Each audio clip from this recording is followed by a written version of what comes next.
Hello everyone, it's Rabbi Shmuel Paul, and I hope you're having an awesome Thursday. We're going to do something new today. We're going to do a Kabbalah class, a little series on Kabbalah, because I'm learning a certain book of Kabbalah right now, and I want to share it with you because it's really amazing stuff.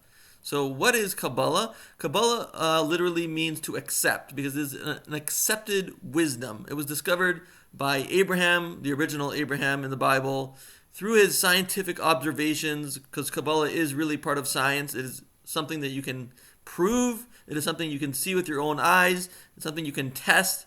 It is something that is also connected with wisdom that is handed down, but can be proven through the physical world. It was handed down through the generations. Only those over 40 who had mastered the entire Talmud were allowed to learn it. It was codified by Rabbi Shimon Bar Yochai from the 2nd century. Then it was handed down to the Arizal around 1560, and he at that point said, now it's time that this be taught to the masses. And then it was handed down to the Baal Shem Tov in 1750, who was a master mystic, and he said that if we teach it to the masses, the Messiah will come. So it went from being totally hidden to something that was okay to teach, until something that was encouraged to be taught by the Baal Shem Tov. In fact, it's so important that it be taught specifically to those who are uninitiated, specifically to non-Jews. They call it the outer realms, specifically to people who are not even interested in Judaism or in religion or in Kabbalah. If they can appreciate this wisdom, it shows that it's really true, and it will bring the Messiah closer, and indeed it will cause the Messiah to come. So, in general, this wisdom studies what is God, and how do we communicate with him, and how does he communicate with us. So in a way, this Kabbalah is a path to prophecy, because you're able to pick up on God's messages to us and start to see what he's saying as we go about our day.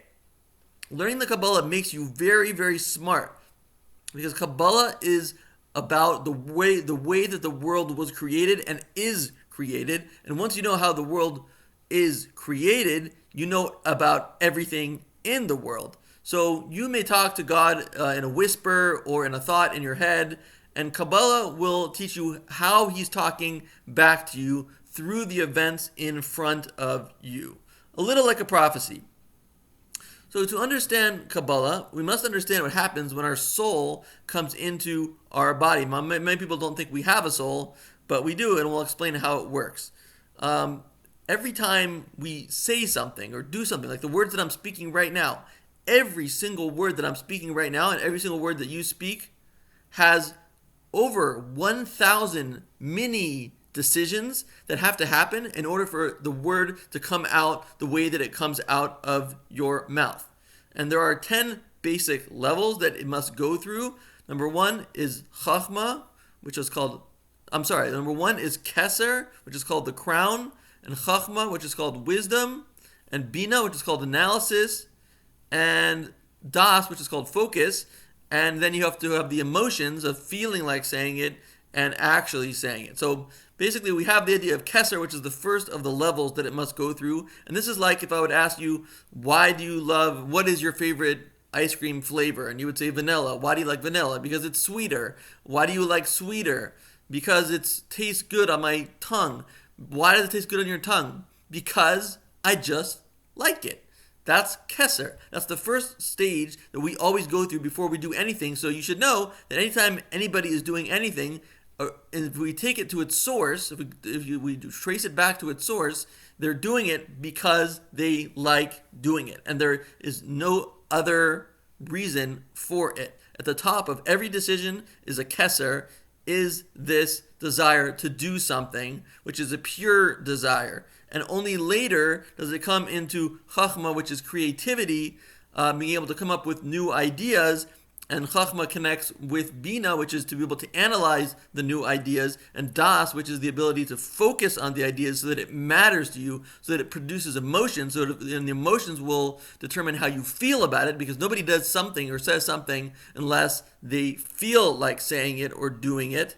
And you have to have a emotion of victory, where you have to decide that even in spite of the obstacles to what I'm going to say it anyway. But then there's a certain holding back that a person has to have and say, well, I don't want to say too much because I don't want to get canceled. That's an example of hod and holding back your attribute of victory so that you can say it in the proper way that people will be able to accept, and that the format that you're using to say it will allow you to keep saying it. So there are 10 levels in that process.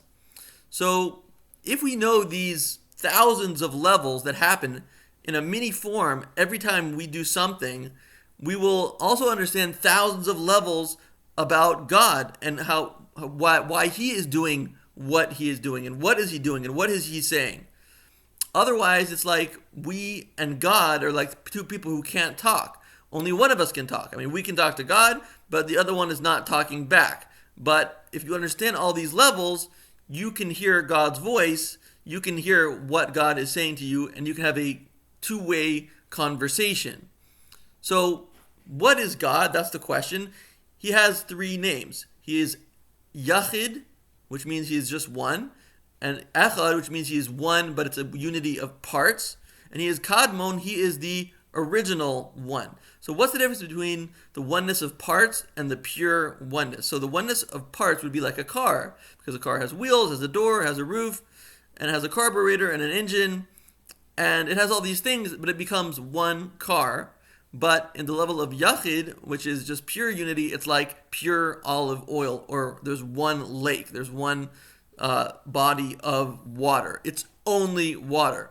And God is really both, he unifies everything in a way of Echad, in a way of unification of opposites and different parts, but in reality, he is Yachid. He is one in the sense of water, or pure virgin olive oil, that there is nothing but God. And this is called God's essence. And we have to understand how this works, because if God has an essence, if he is an essence, and that means he is pure oneness, how are there so many things here in this world? There's the computer, there's the table, there's the trees, there's the blinds. There's tons of things which are not like pure olive oil. There's tons of things which are not purely one, and they all exist, and the Kabbalah does not say that they don't exist. It never ignores them. It takes them into account. But the whole point of Kabbalah, you could say, is to understand this contradiction that God is totally one, and yet everything in this world exists. So how can something sort of exist and not exist? This is what the Mittler Rebbe comes and introduces to us the concept of the essence in a person and in a plant and in everything in music and in everything in movement and in everything in the world. We start to realize when we study his book called Shar HaYichud that everything really comes out of an essence. So the question is not how could things be in the state of contradiction of existing and not existing. The question is what is not in that state of contradiction, because absolutely everything that we see and everything that we do starts from an essence which has things that exist in it, but they don't actually exist in a separate way. So one example of that is if somebody does a nice thing for someone and he gives someone a coat because they're cold. So where was that niceness when it was in his soul, when it was in himself, in his own identity? Where was the coat? Where was the niceness? It didn't exist, but it has to exist because it came out of it. If something comes out of something, it has to be there in its source. But in its source, it exists in a unified state. It exists as purely one thing, just being yourself. And you should know that if you are just yourself and you don't try to manipulate things or manipulate who you are, people will like you more. And to get in touch with your own essence is to get in touch with your own self, to be yourself. This is the way that you'll be the most popular and the way you'll be the most effective. It also applies to people's movements. So when you make a movement to pass the salt or to open a door, you don't have all those particular movements in your energy in your body. Your energy in your body could just move in any direction, and because it can move in any direction, it has to have every type of movement in its source, but in its source, it does not exist separately. They exist as one. So it is completely, everything in the world is completely one in its source, and it has absolutely everything in it, but when they exist in it, they exist in a totally unified way. And the Mittler Rebbe will give several analogies. We already give a couple analogies, but each analogy is meant to be understood without its limitations. So God is not energy. God is not electricity. God is not niceness. He is not any of these things. We're just giving analogies to help us understand what God is. And we're supposed to basically eat the fruit and throw away the peel. We're supposed to take something from each analogy that I give you and throw away all of its limitations, because God is not limited by any of these things. A cat has the power to move. It will pounce on a mouse.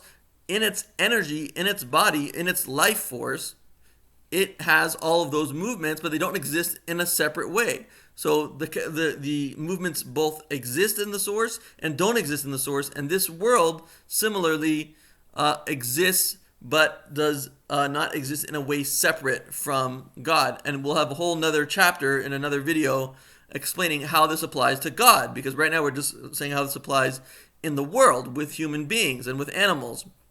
It also applies to plants, because the dirt is just dirt. It could do a lot of different things. Dirt has many properties, but dirt can also create a apple tree, and there's a certain stage where it's just dirt, and then there's a stage where you put a seed in, and it decides, the dirt has to decide that it's going to become an apple tree, and then it actually becomes an apple tree. Everything goes through these phases. So even though we don't yet understand how this applies to God, because there's so many limitations to the analogies that we're giving, but it is very interesting to notice scientifically that absolutely everything comes from a potential to an actual, and the potential always contains everything that the actual has, but it contains them in a way that is all one. It contains them in a way of pure potential. Another analogy given is about the sun.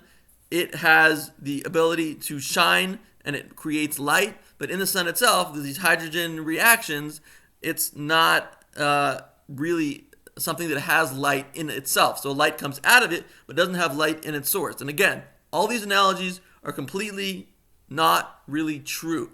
They're just teaching you one point that you're supposed to take away from it, and from each analogy you take another point and another point and another point. You put together a picture of the way things work by God. But God does not have any of the limitations of any of these analogies. And in the next chapter, we will get specifically into the analog of how this applies by God and how we can communicate with Him in the process. Okay, I thank you very much for listening, and I'll see you in the next Kabbalah class. God bless.